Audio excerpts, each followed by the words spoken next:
All right, so since we don't have a primary speaker, we have 3 chairs up here. How about that? My job is to gather news. Gather names. Yeah, names and email addresses. So Bruce wanted. So you did get a job. It's a little chilly in here. But if everybody comes all bundled up. Sorry, I got caught up. All right. So, yeah, so Bruce today was like, you got that, man. You got me. I was like, man. I have my first audition exam tomorrow. I was looking forward to it. It's okay. So, Well, you know, last week we moved the day after my talk. We literally moved, so that's crazy. that was crazy too. Did it go So well? I feel- I know. Yeah, they both went well. The evening I thought was fun. It was really good. Yep. And the move went well. Yes, Good. thank you. So, opening prayer. Maybe we could start here and just talk about Okay. some possibilities. Mhm. Maybe anyone that has any connections or that sort of thing, because that's how, Yeah. that's how this work gets done, right? We Yep. learn and then we step out and we step into something. So, Shay, if you remember, there's kind of a joke that was tossed out that, try and do something this week, we could even Yeah. ask, did anybody do Yeah, something yeah, that's different great. from our conversation? Yeah. Did you change any of your Yeah, patterns or? yeah, that's great. Yeah. And then I added this to Bruce's thing because it kind of goes to your thing. Yeah. So this was that letter I read y'all Mhm. from Yes, 1989. right. And it says, it could be different. And I'm like, well, it could have been different, but it could still be different, right? Yeah. And that's the tension Yeah, we're living in. This is some of the stuff he did. So, talk about confession, but also talk about what confession, like being a confessional tradition. We write these confessions as great needs arise. So the last one, the church did the confession of 1967, for example. And they're working on like a confession based on the letters from a Birmingham jail, which is kind of cool. But thinking about climate and thinking about, obviously Accra isn't PCUSA specific, but it is sort of on the World Council of Churches. So just thinking about, he wanted to really talk about orthodoxy to orthopraxy, and that creation is sacred. And we are sort of. I wonder what he meant here. I think in quantum physics, what is it? It's the Higgs boson. Higgs, but yeah. Do you know about that? Can Oh, you I talk know about about that? it, but I don't know. I'm trying. It to basically connect it in some way. disappears and like Oh, yeah. it its comes- Half-life is Yeah. nanoseconds. Yeah. that's what people have called it. Maybe I should Google that. Well, And I figure out don't why they know, called it God part. but I know what it is, but I don't know how to connect it to our topic, so I'm gonna stay away. I just wondered if you knew. No, I've heard it called that, but I don't know why. And then again, this is from a Declaration of Faith in 1977. And just realizing that God, that we're confessing about the church and creation and God is at work in us. But I've often heard, without God, we cannot, without us, God will not. I don't know that I actually believe that much more into like process theology, but I'll figure out a way to talk about this that does it. And then I'll just kind of say like, the scriptures are full of this type of stuff. The tradition is full of this type of stuff. And then he wanted me to talk about this. And it just says, where Zoom? I can get you a Zoom link if you're interested. Oh, yeah. And then a closing prayer, and that's it. This isn't the last one, is it? No, there's one more, but we're moving actually after tonight. Is that a sign up? Yeah, so I'll just put it together. Yeah, and all of this is actually his slide deck. He wanted me to print off paper, so. Shay, Beth Koontz is coming tonight. I saw that. And she actually forwarded me that email About this thing? Yeah, so she So might she be able may to be able speak to to talk about it a little bit more. So the Higgs boson, whatever. Boson. Guessing it's named after the person who found it. Yeah.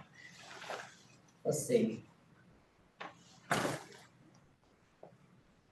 was after he invented the stereo speaker. Oh, wow.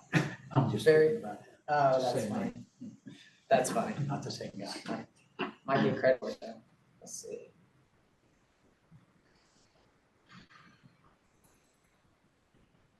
Bose was a contemporary of Einstein, Bose. Got it. This Episcopalian bishop, Bud, is her name, Bud, got more press than anybody. I know. It's great, but Yeah, I mean, it's good. Her voice is all shaky. Is that the same church that he held the Bible? yeah, I thought it was. well, no, it was the National Cathedral. Oh, that was the National Cathedral. Yeah, I think he just, and he probably don't do a service. He acted like it was, I think he just did it because Jimmy Carter one-upped him in having his affair. That's died. This article from sciencespace.com says,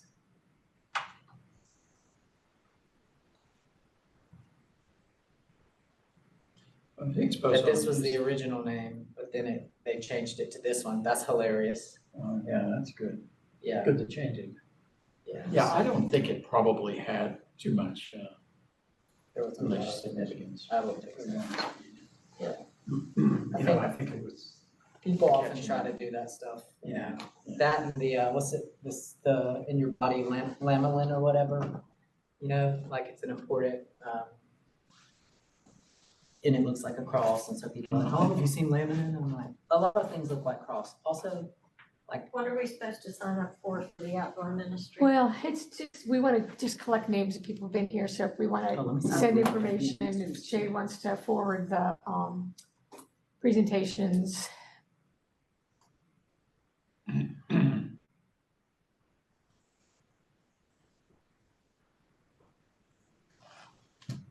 So is this So your what- final exam tomorrow?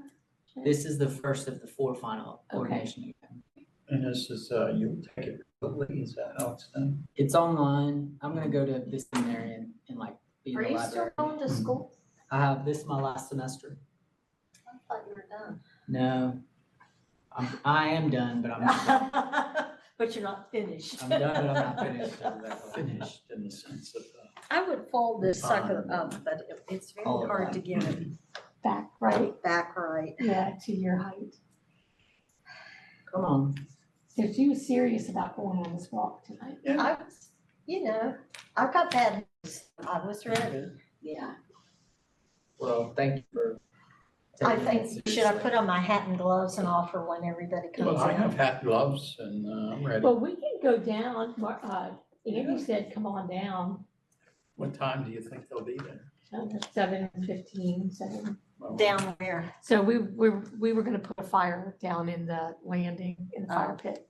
yeah. And so when we said we're gonna walk, and high school and middle schoolers said that they'd go ahead and do the fire. Oh. So we can go down. Yes, I brought my puppy coat, brought my beanie. I think you should lead the walk. Yes, you are clearly the most prepared. I actually think we're gonna lose some people because it's so cold that they're thinking we're gonna be outside. Danette emailed me before today and was like, yeah, I'm not gonna come. Well, I always Like- look people up in the Shelby app because I'm always thinking that they're younger than they are. She's up there. She is up there. We're all getting up there. Yeah. Yeah. Y'all are my age, I think. I think I looked you. You looked them You up? might be even younger, I think. Looked them up. You looked us up. Refuse to answer on the grounds it may incriminate me. Yeah, I think Danette's like 85, which I was surprised at that. The only reason I looked her up really is because she was talking last week about meeting with Catherine to go over her funeral plans Wow. with Jason. She was talking to Jason and goes, well, I hope that isn't anytime soon. She said, no, I just want to be prepared. And I thought, Pretty prepared. I mean, that's good. I guess everybody probably ought to do that, but, so I just looked to see how old she was, and she was 85. Oh, I Which didn't is, know that. yeah, it's older than, oh yeah. Are you and John the same age? You're younger? John and in 3 weeks, I will be your age. So, always fun. Oh, yeah. You're a child. You're a spring chicken. Well, I think I've determined in the last year that old age is real. Yeah, I know. I kept, You know, there's this myth that if you don't acknowledge it, we're boomers. We weren't getting old. No. It's just, but I can remember my mom telling me when she's about the age, my mom lived to be 101, so hey. She said, hey, every day you wake up and it's something new. If there's some pain or new something. I said, yeah, but now I believe it. So, okay, my grandmother lived to be 101 as well. And so there were 9 children in the family. So when my grandmother was 90, she had to get a tetanus shot. And so the oldest child took her to the doctors and then called the youngest child and said, if I'm dead in 10 years, will you remember to take mother to get her boosters? That's amazing. I think about this with my mom, especially after this week. She said when Trump got elected the first time, she just said, and my mom is an old Southern woman, you know, she came a long way in being a liberal. She said, well, I hope I don't live long enough to see him ruin the country. And then, 2 years in, she goes, well, I did. Oh, man.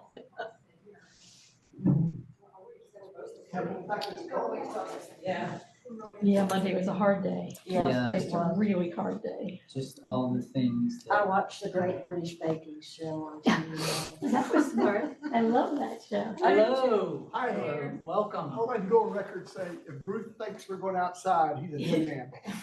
Well, the good news is he may be a dead man. He's very sick. And we're not- What's wrong with that? we're not going outside. how was that problem? He's I won't tell him you said that. I'm not gonna be there, but he's supposed to be teaching our Bible study on Friday morning. He might be better. Might be okay He's Friday. been sick. He's been Okay. sick. I think he just.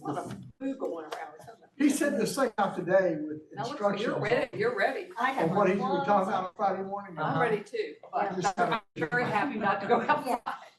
Very happy not to go outside. Friday.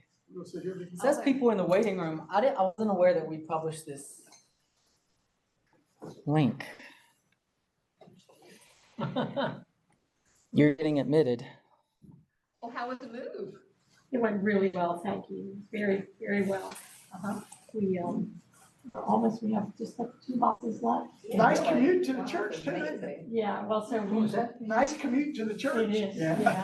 Where did you move? We moved to on now finally. Oh, I found that. One block away. Oh. Kevin. They're half a block. Hey, this is Trisha. Hey, Hey. Trisha, how are you? How are you? Good. How are you doing? I'm doing great. Hi. Hi. You are. I didn't even know that they gave people a link to Earth Care. So Oh, you did it? So, I'm doing this from New Zealand. If it's too much of a pain, I don't need it to is be not a on. pain at all because there are Okay. multiple people on. Okay, good. My gosh, how's New Zealand? So pretty. It's great. It's What time warm and day sunny is it today. there? It's 12:30 on Thursday. Trisha, yeah. Hey, Trisha, Yeah. it's Beth Kent. Oh, hi Beth. How are you? Good. Yes. Yeah, yeah. You we win the were thinking furthest about commute you. award. I thought this is the best time for me to tune in. So are y'all settled? We're getting settled. Yeah, Kevin started work Definitely the furthest commute. Monday. Yeah. And I don't know our that partner she- yeah. school, yeah, we're getting Much settled. further away, so Well, you're- good, good. Yeah, how are you? I'm doing all right. Good. I didn't know, I just saw today, I noticed that there are 2 trips to Kenya that are going on either of them. Probably not. Probably not. Yeah, probably. I know. I really wanted to, but it's hard to get over there from I here. know. We decided not to do that this year. Yeah. There's one in March, which is soon. I didn't know I that one. know. And then there's one in September, I believe. Yeah. Are you thinking about it? I don't know. I didn't realize till today that there was. Really? Yeah. You should. It'd be fun. Yes. Yeah. Well, Tricia. Hey, Beth. It's Caroline. hey, how are you? I'm good. How are you doing? I'm just here monitoring the Zoom thing. Yeah. Sorry. Good. Well, I made sure my video. I'm Just finishing cooking dinner, but I want to be able to listen in. Yeah. So maybe- Well, good. Well, I'm gonna go sit down and behave. Okay. All right. Figured them I out. may do that time go, I gotta go to rehearsal after this. The trouble with that is none of us know. Anyone really It's knows funny. Where things are where going. things I are. think they're doing this more in where the amphitheater is. So maybe we just look to that. if we want. Oh, no one lives in it? Bruce had scheduled. She's not selling it. Right, he did, yeah. I can't believe she doesn't sell it. That goes upstairs. I was Yeah. hoarder. She hoards stuff.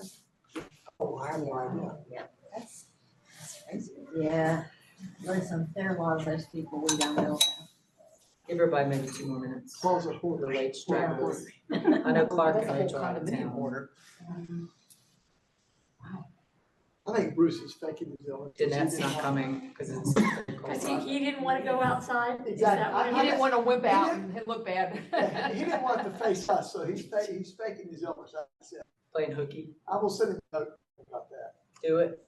It makes some people say there's. Oh, hey, how are you? It's my first Come on in. Wow. Well, Ellie? first timers sitting. You in have. front Okay, row, great. so all- Does everybody know Ellie? Ellis will get all the questions. My name's Ellie. She's a singer, right? Yes, she's been crushing it lately with the T Swift shows. Yes. I'm on a little hiatus. Are you I'm here. Just as Ellie. just Ellie? Okay, sorry. Yeah. No, it's fine. Don't sorry. I'm usually. Hi. I saw your name and I was like, I'm gonna come to this. And I'm halfway through, but. Come on with it. How are you? The good news is we don't need, you're not gonna, you haven't, I mean, you've missed things, but we haven't like been building every week, so you're not lost or anything. Okay, good. It said come one or come all. So I was like, So you came one. yeah, one for now, TBD. So here's a little recycling tip for everyone. Not a tip, but just a little information. So I have a Nespresso machine. I used to have, I still have a Keurig, I got Don't a like little that, upset about all the pods that I was using Yeah. and thought, okay, I'm gonna quit using that. Well, hey, welcome. And I got the Nespresso machine. You're fine. Hey, as a Christmas How are present. you? Well, Nespresso gives you the bags. And you just load them up, 100 pods, and mail them back free, and they recycle. They're aluminum, and they have a process Yeah. that they recycle. Which I really appreciate. I have like a big like espresso maker at home. Uh-huh. But in my office, for Christmas, I got an espresso machine. I don't have the bag yet. Do I just ask them for that? Well, if you order the coffee pods from them, I did. oh yeah, it's on the last of the order. Just Oh, put okay. down, You just check them at the box. check a box. Okay. But- And you can get, I always get 2 or 3 at a time, just in case. Because Okay. you can always get the pods from Amazon. Or, they're not any cheaper, but Yeah. it's quicker. Yeah, you'll get them by 2 p.m. Yeah. All right, everybody, welcome. I think we got a couple new faces here today. So I'm Shay. I'm John. I'm Mary. Jolene, Ellie. Kay, Vicky. Sandra, Beth, Susie, John. Alan. Judy, Alan and Ellen. Yep. This is Lou, Lou, Amanda, Jim. Come on in. Thank you, yes, sir, thank you.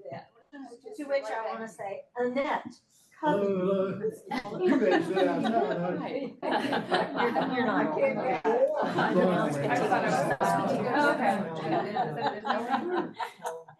All right. It was a TV show.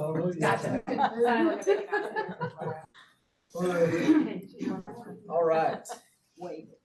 Well, good evening, everybody, and welcome to our third week of Earth Care. If you weren't here last week, we did have it recorded. And at the end of this series study, we will provide a link where you can download all the information that we have as sort of a place that we can build some common knowledge and share and hopefully live into it.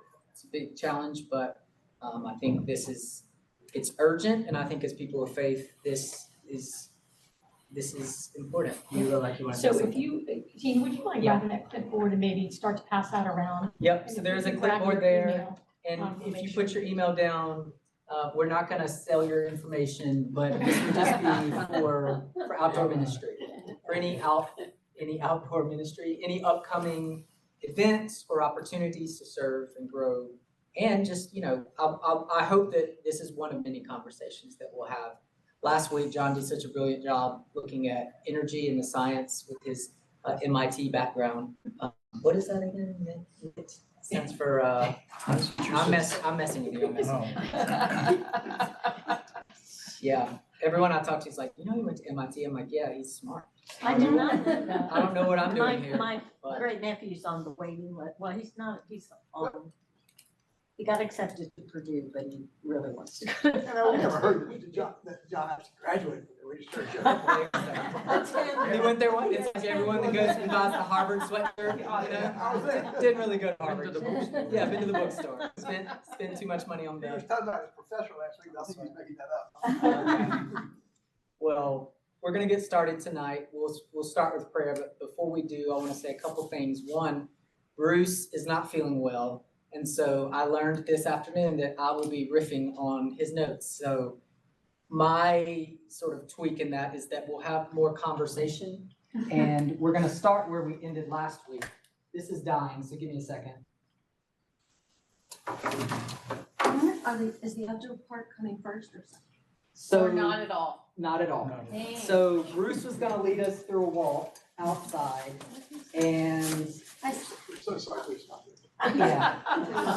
So yeah, why don't you go ahead and make yourself comfortable so that you're not sweating.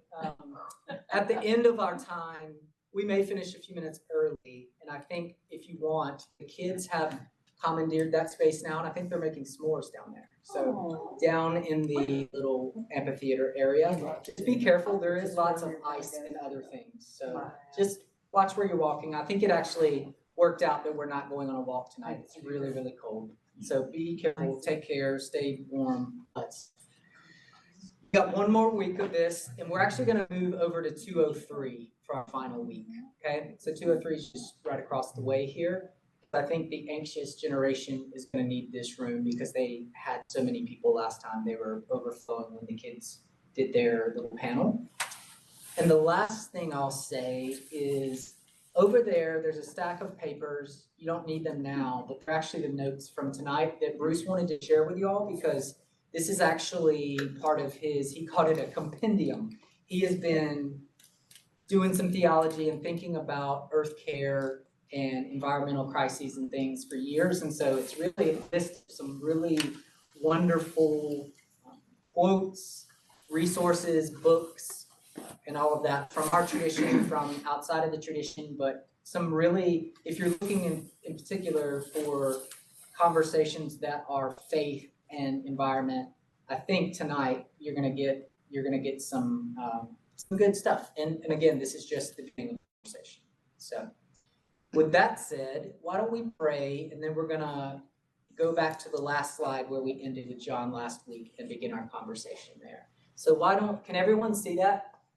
This isn't which is better, one or two? One or two. I invite you, if you feel, there's also this one back here, if you wanted to try to read off of that one, but I would like to say this together, and if you can't see it, don't worry, it is on the paper, or you can just kind of close your eyes and listen to the words, but this is a brief statement of faith, 1983. So let's pray, sort of affirm as a way of praying tonight. So we trust in God, whom Jesus called Abba, Father. Sovereign love, God created the world good and makes everyone equally in God's image, male and female, of every race and people, to live in one community. But we rebel against God. We hide from our Creator, ignoring God's commands. We violate the image of God in others and ourselves, accept lies as truth, exploit neighbor and nature, and threaten death to the planet entrusted to our care. We deserve God's condemnation. Yet God acts with justice and mercy to redeem creation. Amen. So 2 things I want to say about that, and then we'll hand it over to John. But first of all, notice the year, right? 1983. And again, notice some of the language in here about threatening the planet, about justice and mercy and redeeming creation. One of the things that I am passionate about is really reading the scriptures from a more expansive point of view. So when we say John 3:16, for God so loved the world that God gave the Son, right? Well, that word world is cosmos. Oh. So it's much bigger. When we think God so loved the world, we're thinking God so loved humans, right? The earth. But even so much, like way more expansively than maybe we would just think. And there are lots of things like that our tradition will help us, I think, speak more expansively in a more broad way that I think sees creation not as something that's other to our humanity, but actually something in which our humanity relies, right? There's no earth, we aren't going to live. With climate change, now people are struggling to live, or at least their lives are being diminished, shortened, etc. And so the last thing I want to say is there was something about hiding from the Creator. So I love in the book of Genesis, in one of the creation stories, that God walks alongside the humans in the sort of cool of the day. And I think that's such a beautiful story, and it would have dovetailed really nicely into walking around tonight. But let's just enjoy that sort of, that theological invitation that God invites us to walk and to listen. And there's science to back, what happens when we walk. We're more creative, it's good for our bodies. And I think we can not only commune with nature, but I think God can reveal God's self to us in creation. What John Calvin calls sort of God's theater. God's glory is just shining all around. So with that, why don't we start here? And let's take a few minutes and is there anything this week, if you were here last week, that you did or saw or read that might have helped move the needle even just a little bit toward choosing a better option? This is better than that, because a situational ethics is really at the heart of a lot of this work. We're not going to make any huge changes in our daily lives, but if enough people make little changes, right? Small but mighty acts, there's a rippling effect. So, sir. Thank you. Yeah. I may have to hold this. That's fine. No problem. Yeah, that's fine. Whatever you want to do, John. That's fine. Thank you. While you're thinking about this, I'm going to give a brief summary of it. Yes. Shay said, we don't have this isn't an entirely building program. There's a theological drumbeat that Shay and Bruce have kept, to keep us reminded of why we're here. We're at a church. We're thinking about the relationship of this challenge we have to our religious faith, and they are keeping that drumbeat steady. We have an undercurrent going on here a little bit though too. We're trying to, first thing, Mary in week 1 tried to bring out the important things that we could do as individuals and as a congregation, a small community, to make ourselves more aware of the issue of climate change and to motivate us through our appreciation of nature and our concern about its being changed in ways that we may not feel acceptable or are not really appropriate for our stewardship of the earth. But Mary had a nice list of things we could do and the congregation could do. And then last week, I tried to extend that from, okay, so we've convinced ourselves we have to do this, and we want to do it. How do we leverage that to be more impactful? Because each of us individually, especially if we're only a fraction of the people of the world doing something, it isn't going to work. This is a big problem. It's not only a regional problem, it's not only a national problem, or it's a global problem in some respects. I need to say cosmological. And so what I tried to do last week was to introduce efforts that are going on in our community, our city, our state, and in the nation, and touching even a little bit on how that impacts the work that the international, the so-called Intergovernmental Panel on Climate Change is doing. How can we first become aware of it, and secondly, how can we leverage our activities to be more impactful? So that's where we are right now. So at the end, I said, all right, let's talk about things. It's hard to imagine leveraging these big things. I mean, it's obvious you can join an organization that's doing it, and then you feel like you're having a bigger impact. But beyond that, what can you really do? So we made this list and showed it to you quickly last, but didn't really have time to go over it. So what I will do, first of all, if anybody wants to jump in and say, I like number 3, and I can understand that. I do some of that, or I'd like to, or you can ask, how should I do it?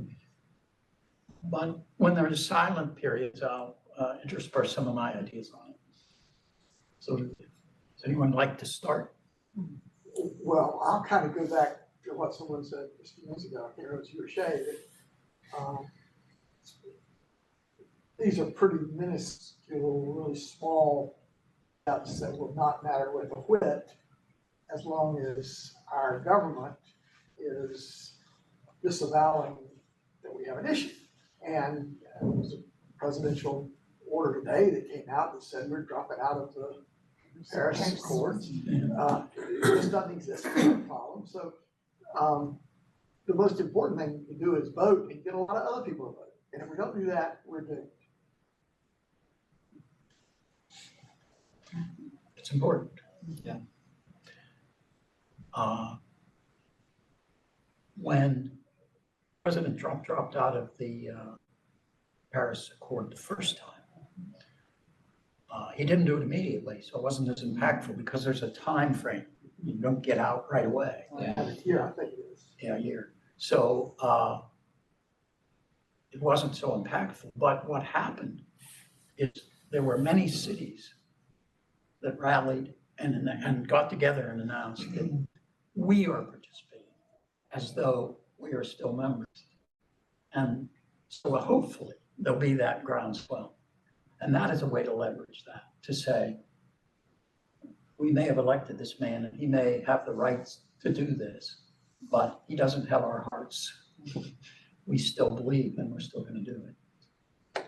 So it's not quite as, but I don't want to understate the importance of what you said. It's really hard. I'm looking at the last one and the stay knowledgeable part. It's the respectfully share that knowledge with an emphasis on the respectfully. Because I know that even for me, I have known people that have been, I'll just say arrogant about what they do, and that does not help. If you're trying to win over anybody, you've got to be respectful about it. You've got to listen to them. You've got to, slowly make the issue not, well, I do this and you shouldn't do that and blah, blah, blah. And I've known a lot of people that do that, and it's just not helpful at all. There's also a lot of turning your cheek that has to be done because Yeah. a lot of times you get rude Right. you don't get respect Yeah. for your knowledge, and then you feel that you're gonna reciprocate in that way. Yeah. I don't know how to solve that problem. That's Jay's domain. That's God's domain. I'll smack both your cheeks. I know there's a difference between weather and climate, but how do you talk to a person who uses the kind of weather we're having right now and snow? Yeah. As a reason why there isn't global warming? Because I've heard that several times. It's difficult to teach that, but let me say how I would respond to that particular thing about this cold wave. How can this cold wave be related to climate change? Well, we used to call it global warming, but that was such a small slice of the problem that we expanded it to climate change. But what it is we're allowing so much more, we're allowing the Earth to absorb so much more energy, which is warming, but it's also creating a much more energetic environment. And so tornadoes are stronger, hurricanes are stronger. The waves, we have to, when the Earth gets hit by the sun and warms, most of it comes at the equator belt. But the Earth has to distribute that heat because it's not going to just heat up in one place. And in order to distribute that heat, it has to create deep waves that swoop down, pick up that heat and carry it up to the north. And the more climate change we have, the more energy we put in the atmosphere, the deeper those waves become. So these cold waves are a direct result of climate change because they're causing these deeper waves. So the cold comes down deeper and stronger and in order to carry the heat up. And now it's snowing in Florida. So that's the scientific answer, but that's not what you want. And I just had to do it. Yeah, it's important to step back and don't let these people give you silly local examples of. What about it? Yeah. I remember when I was a kid, it was hotter than this or something. The beach, the fish are bigger than they ever were. And you'll hear all that and you smile. And I had the good fortune of working with, believe it or not, when I was working with Duke Energy, I was an environmental engineer with Duke Energy. They have them. And, I had the pleasure of working. They could. Yeah. I had the pleasure of working with biologists. They had fish specialists and bug specialists and reptile specialists and tree specialists. And any environment that they might influence, they are sort of required, but it's in their best interest to monitor and understand and catch changes that they might be, bad changes that they might be responsible for and fix them. So anybody who thinks this is a trivial issue, it's not. And even the people like we think Duke's sort of the villain in a way for continuing to spew so much into the air. But at the same time, they're extremely knowledgeable. The hard part is getting that knowledge. Like you said, do they listen to them? If I have a cup that I got for Christmas, and it says, I'm a risk manager. It says, I'm the guy who tells you about problems you didn't know you have in ways that you'll never understand. You're welcome. So there's a lot of people working on these problems. And the problem is to get everybody in synchronization and making progress on it. There's so much good going on, but it's not having the effect we need. That's what I mean by this leveraging. Did that help? Yeah, but I don't think okay. It's not about them changing our minds. It's about, like, how do you try to convey to them that global warming doesn't mean it's always gonna be warmer? I mean, how, Well, without telling them about the, the waves. yeah, well, it will be warmer on average. I mean, every year. Yeah. Yes. Every year for the Record. last 15 years, I think 13 of the last 15 years Yeah. have been the hottest on record. How can you, that can't be that can't be okay. You know, The that, map is like completely red, of like, it's like, oh, the area's in the red, and it's like, Yeah. everywhere. so it's okay to say it is warmer, but that's just one of the effects. But the day-to-day things, like Susie said about the weather, the weather we can still get colder days or more pleasant summers than we can ever remember. That may happen once, but on average, this is a problem that's getting worse. And the worst part about it is it's not reversible. We're used to things like if we get a bad president, we say, well, we'll get the scoundrel out in 4 years and we'll get back on track. But the trouble is, with the climate, if you allow this to get 4 years worse, it's going to stay there. It's going to take decades, generations, centuries to come back down. So for every mistake we make, we don't get to turn it around. Even if we turn it around, the best we can get is what we have. So that's important. I want to talk about a couple of those. And I was just gonna echo one thing. If you need a place, if you need hope, I would encourage you to really join a nonprofit and get close to them. And you'd be surprised. It is wonderful to see. There are people who are working on this issue every day and are really doing a great job. We went a few weeks ago to the climate leaders in Charlotte had a little gathering at Suffolk Punch over at South Park Mall. There were 50 people there and they were all 25 and 30 years old.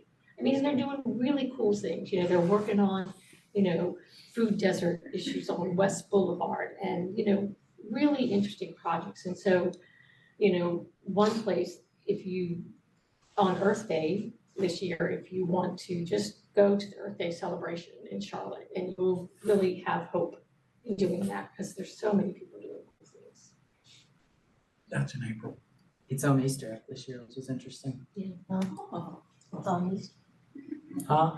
What did you just say? It's on Easter. Well, Earth It's Day. Easter Sunday, like, closest April to it. 22nd. well, there'll be a Charlotte celebration that won't be on. Right, on Sunday, but like the Sunday closest to it is That's Easter. interesting. I remember the first one, 1970. Wow, good for you. I was sitting on Landis Green at Florida State University listening to people talk about all of this.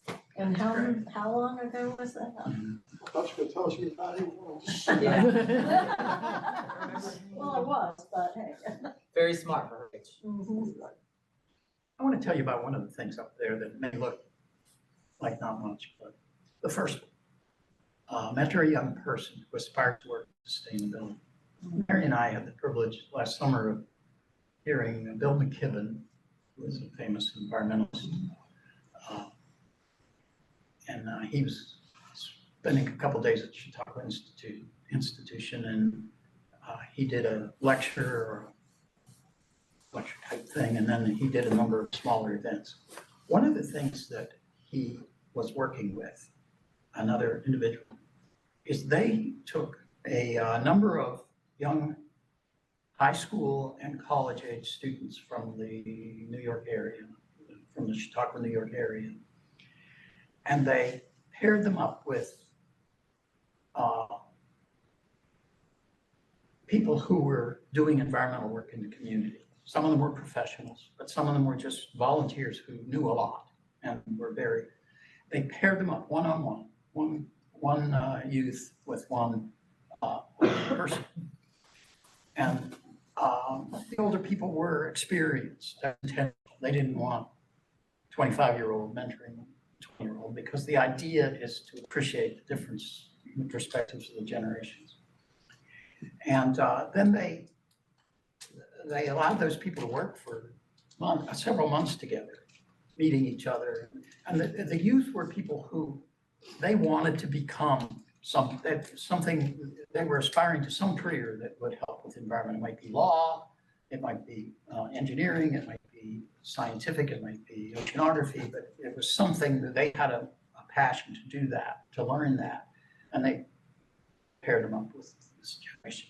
And then they got together and had a program where they took 5 or 6 of those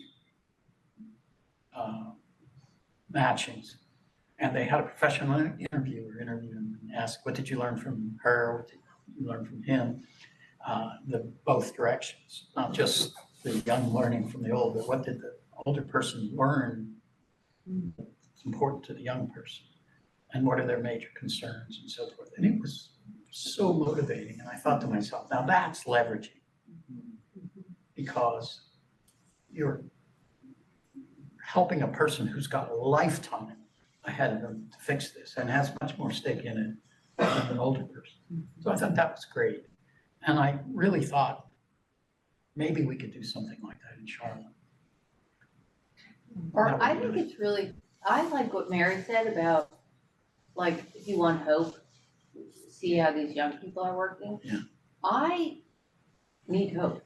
And I need maybe more exposure to what young people are thinking. I mean, I consider myself super young. But I think it would be great to do a reverse mentorship. Like, my daughter works in the environment. Maybe like I would love to hook up with a 26, 27-year-old and learn what they know and learn what they think and learn how they're active. Because I feel like my generation and the generations above us really weren't exposed to this as much as we should have been. I think that'd be so cool. Yeah, I mean, and maybe that's we could toss out to Mary Kate, to just do a young adult, I think Shay, we talked about this, it's kind of like a fishbowl kind of activity. Has anyone done a fishbowl activity where, people are in the middle and then folks sit around them and just listen, it'd be great to, have that opportunity that sharing moment, with them.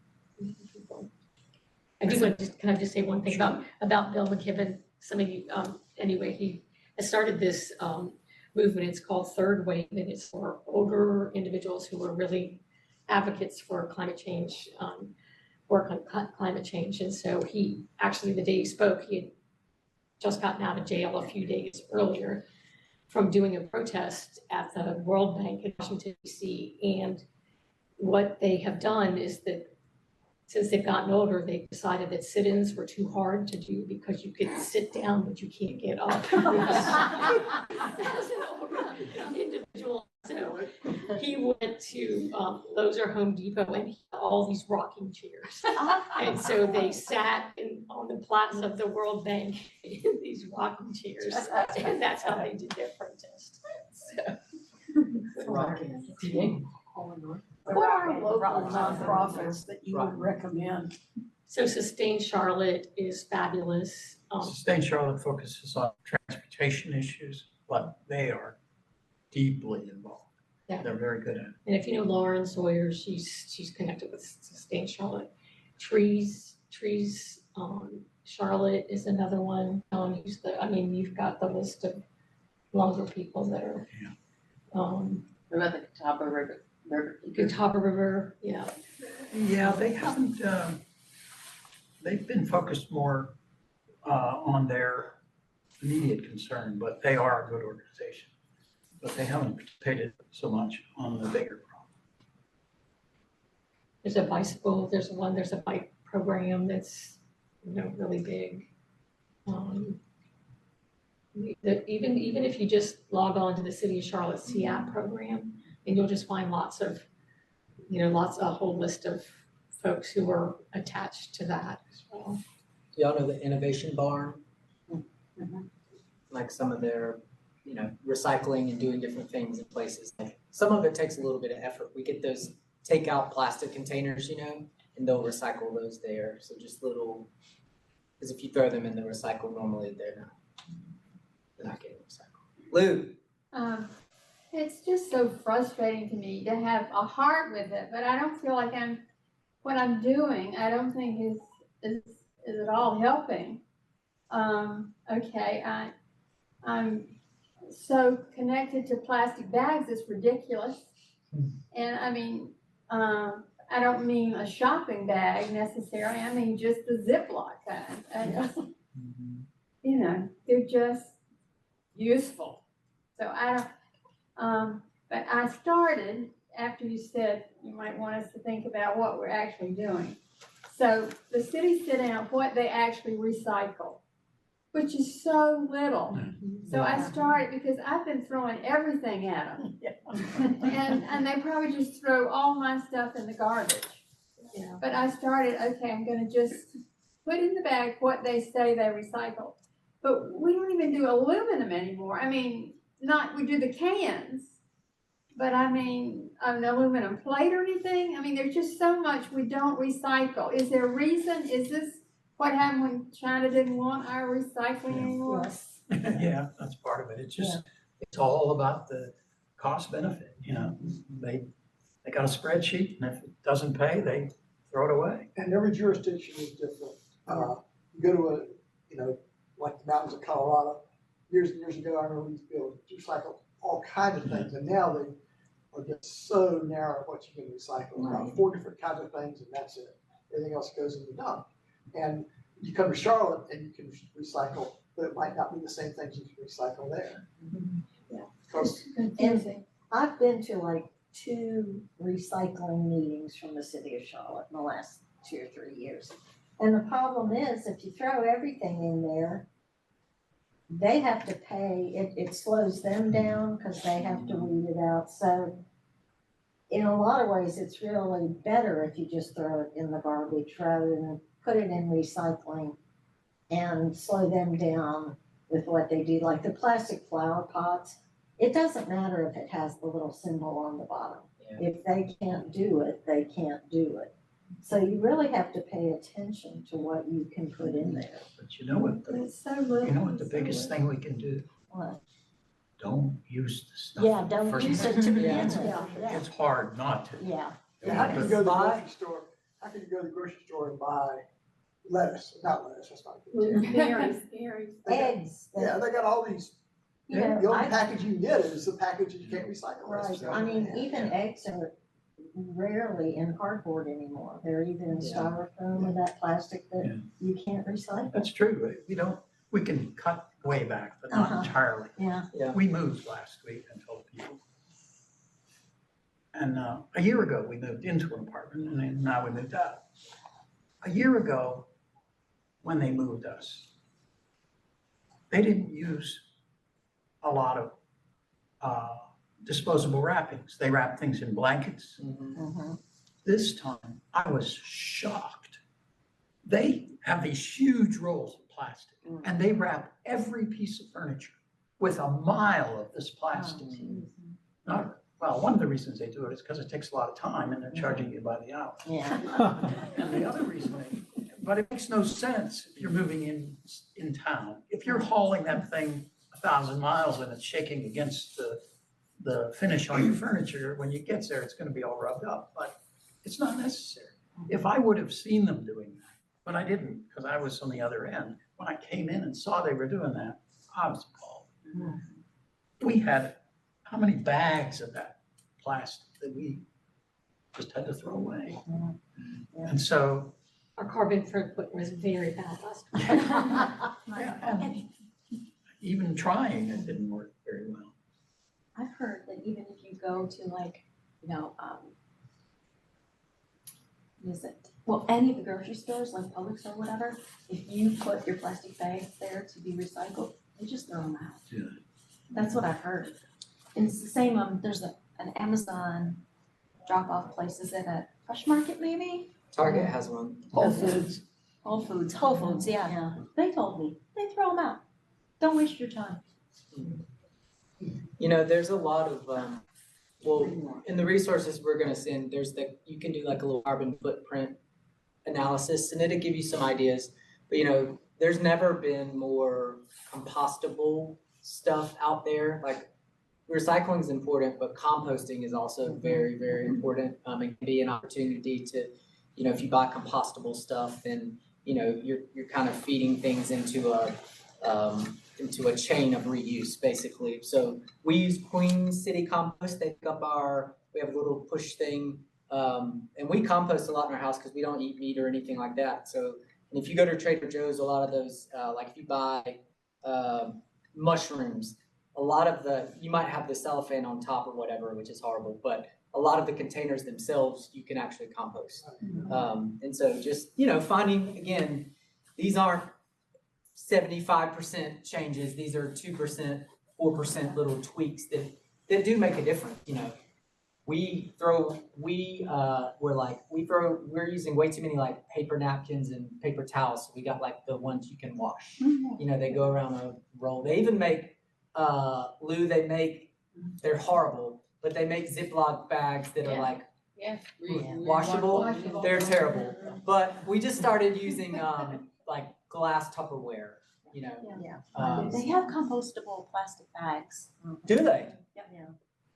They do. They have compostable trash bags too. Yep. They do. Yeah, they have And then Ziploc there's trash that bags. Foxhole Recycling Center, it's Yeah. almost to South Carolina, it's a big trip, but they take a lot of stuff. They have, you know, all these different stations for stuff like paint. You know, you can't, it's hard to get rid of a half can of paint that's been sitting there forever. So you can take that out there. Says someone raised their hand. Oh, I like this. Oh, like virtually. Virtually raised their hand. Okay, go ahead, Caroline.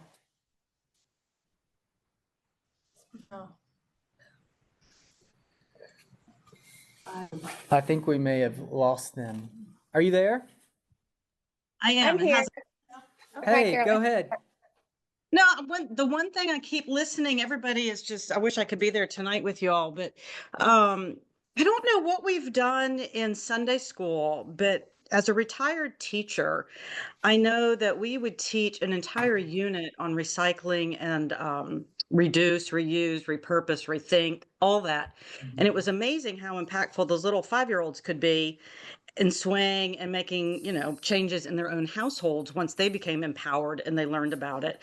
And I'm wondering that I know there's got to be some type of maybe Christian Sunday school curriculum out there that we could introduce and use it with our kids, Covenant, maybe as a way to just kind of get some energy around it with the little ones, because again, I think they can really be a real advocate for us. That's great. Absolutely. Did you write that down?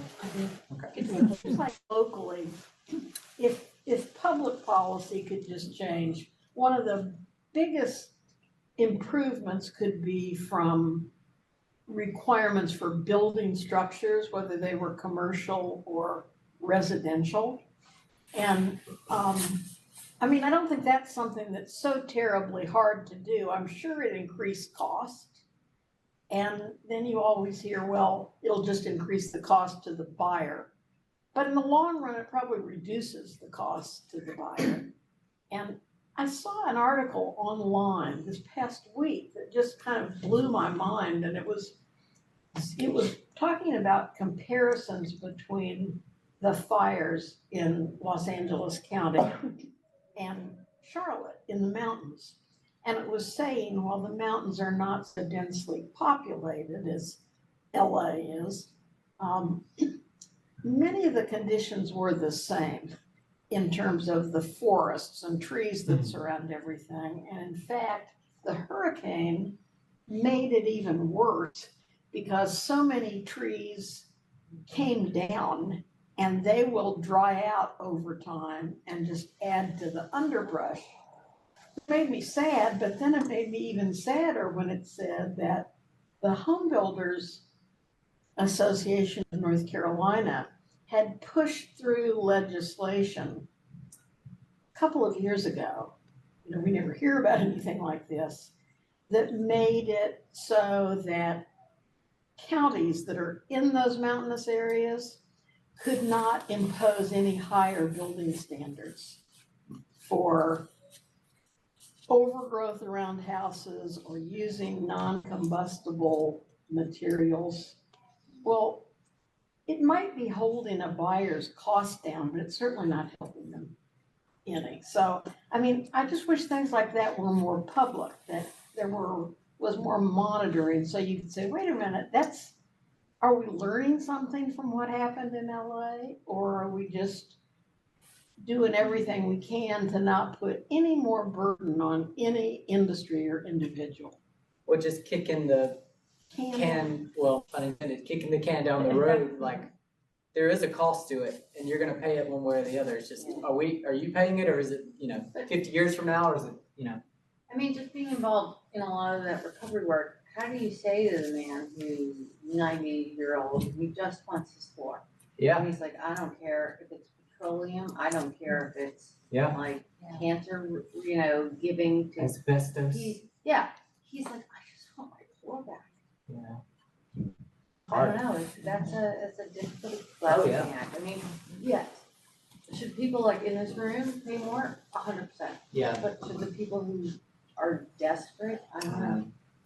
Well, it's kind of, you do what you can and what you're given, that's what stewardship's all about. It's about being responsible with what you do have, not what you don't have yet. So obviously in that case, that man can't be held to the same standard as someone who. And I don't think you'd go back. I think you try to move forward from where you are right now with just saying everything that's built going forward is going to have more requirements in terms of what the building materials can be. I mean, they're already saying that some of the homes that survived in Los Angeles County had concrete roofs. I don't know how hard that is to do. I don't have any idea, but it's sure better than losing your home.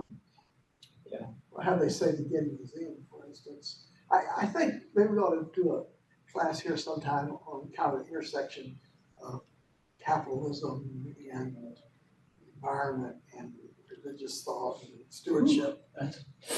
Because that's what we're talking about. She's like, isn't that what we're doing right now?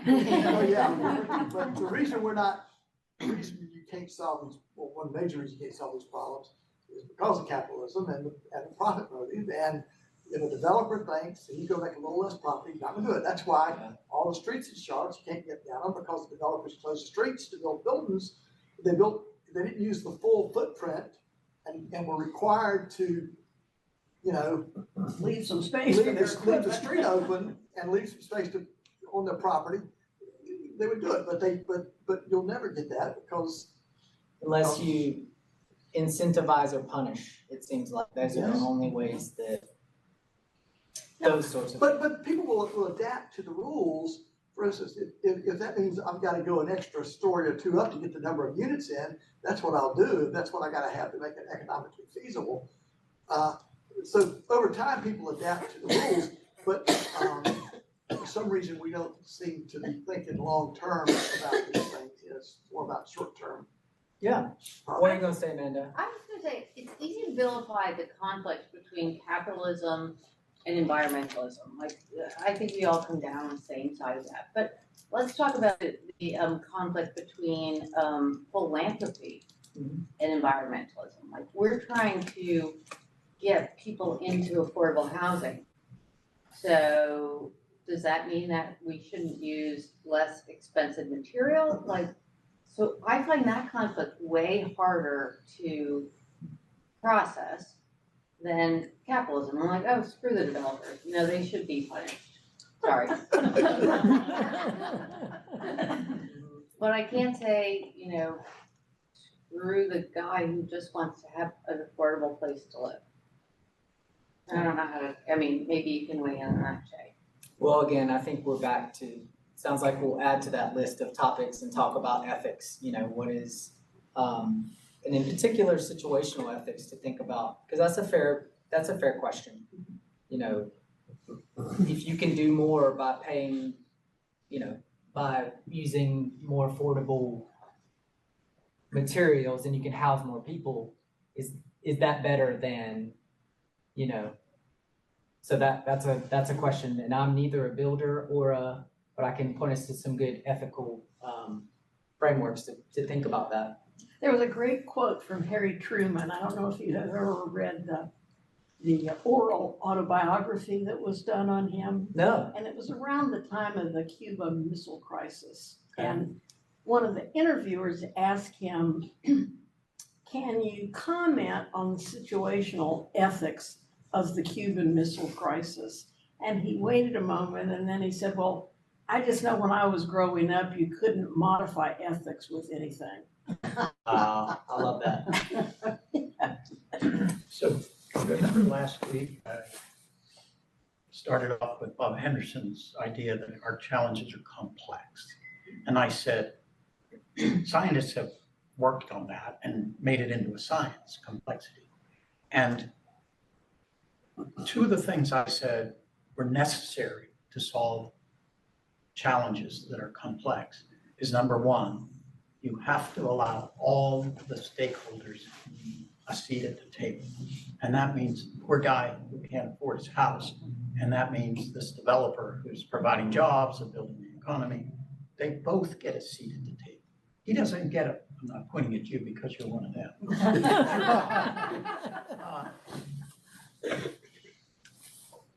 And then the second thing I said, first of all, they get a seat at the table. And then decisions are made by optimizing the different points of view. So nobody wins. So we want to keep the economy healthy. We want to keep jobs. We want equity in housing. And so we have to compromise. And that's what we don't do. We get in the ring and we fight and we knock the guy down and the guy who wins gets it all. And that's just not right. We always, in our business, try to create win-wins, because if you didn't create a win-win, probably wouldn't get do another deal. You know, it's the last one you'd ever do if so. Yeah, that's what I'm saying. You said nobody loses, but it sounds like, Everybody wins is what you want to do. right, yeah. Maybe the win's not Nobody too wants big. to lose, Yeah. but you know, gotta bend a little bit. I happened to be reading for another purpose, the final ruling on that Duke Energy plan that we talked about last week. And I just happened to be reading the commission's statement. And I noticed at the end, there was a minority opinion from one of the commissioners. And he said, yeah, we worked hard on this. We did the best we could. We think we did a fair job. But the truth is, we focused on the cost that it was going to have, and we forgot about the benefit of things that you can't quantify cost to, like the environment. And he said, next time around, we should change our definition of cost to mean not just the dollar price you pay, but the value of the intangibles that you get in place of it. That was a minority opinion by one of the commissioners. Well, that's good. The fact that it was a minority opinion, maybe not so good. All right. I see a hand up again. Well, I think that's a great point you make about the cost. I don't know if anybody has seen the documentary called True Cost. It's about the fast fashion industry and what that's doing to the environment and just the true cost on so many levels with fashion. I have not seen it, but I know that the JCC had a night a couple months ago, and I couldn't go, where they invited everybody to come and watch it. And maybe we just start bringing these topics up and providing more venues where everybody's able to come and learn about it. Love that. Thank you. Yeah, Yeah, that was a great documentary. It makes you want to never buy yeah. anything new ever again. Don't ever set your foot in H&M ever Or again. donate, like, Anyway. you know, where do your Yeah. clothes go that are donated? A lot of them go to the Sudan, and like they were showing in this documentary, rivers that were just full of clothes, so they stopped being rivers. They're just like cloth bridges. Because we send them by the ton to the Sudan, and then they don't know what to do with them, and they just throw them in the water, and it absorbs all the water inside the river. Who's doing that?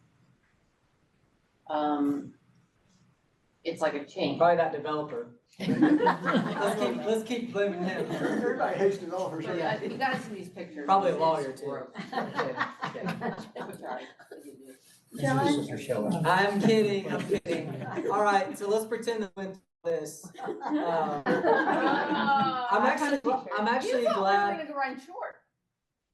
but I'm glad that we focused on some practical things. And like I said, next week we'll end with some more theology and thinking in particular, what can covenant do now? So for example, I'm gonna bring a compost bucket for our food next week. And I probably will have to stand there or else people will try to throw all kinds of things in there, who knows? Because there's a learning curve, right? And we have to be gracious, not just in compromising and assuming the best in the other people, but being willing to learn and to grow and to be wrong. We're all gonna get it wrong at some point. And so I'd rather get it wrong and get it right next time than just, suffer in silence. So a couple things. Beth, can you talk about this? Because Bruce shared this, but I heard that you know sent it to more me. details. Other than on Zoom. Is that all we know right now? So Beth, Okay. this was what you had sent me earlier Oh, today? yeah. So no, I don't really know anything about it. I just saw it in the Presbytery News Okay. blast. So there's it's a group of local congregations. And I just wondered if Covenant and I was asking maybe is Covenant involved in this, but it's in that weekly Cool. thing from Presbytery. Okay. Like if you I scroll will- down, So Well, we have emails. Yeah, we'll get the send it. details and send those out. And then the last thing. Hey, Shay, I just think about something. You're talking about, Ziploc bags. Yeah. I was reading something the other day where someone was talking their grandmother and how they go to their grandmother's house. It's a difficult grandparent's house. You go in and all the Ziploc bags are turned upside down drying, right? Yeah. Well, so, I mean, this is not new. Yeah. It's just we quit doing it. Yeah. Yeah, Catherine tells the story of her grandma was super frugal and she would reuse plastic utensils and plates and Ziploc bags and recycling bath water. I was like, stop there. Too far. But no, I mean, right, like all this single-use stuff and the things that we don't, I hope that as we go about our week that the next time we go to throw away something or buy something new, maybe we just pause for a second and consider the resources that have gone into it that might be wasted or not. We throw away a lot of batteries here, and I don't like that. And so next week I hope we can focus on some things, some actions we can begin to think about on campus here. Because we're touching a lot of spheres of influence on campus here. And so we don't know what type of change in education we can bring here that might ripple out and create some holy trouble in our community and beyond. So with that, does someone want to read this closing prayer? I love that, holy trouble. Go ahead, Ellie. Okay. When we think of God, we think of one who is turned towards the whole creation in love, against all the forces of chaos and destruction, against injustice, war, and the spoiling of nature, against death in all its forms. God is at work in the world to give us another future. Our God has an abiding commitment to the earth. God will not abandon the world. God calls us to become partners in the creation, recreation, and redemption of the world. As we have amply shown our capacity to destroy and threaten life, so with the help of God's own Spirit, it is possible for us to begin to live as keepers of earth.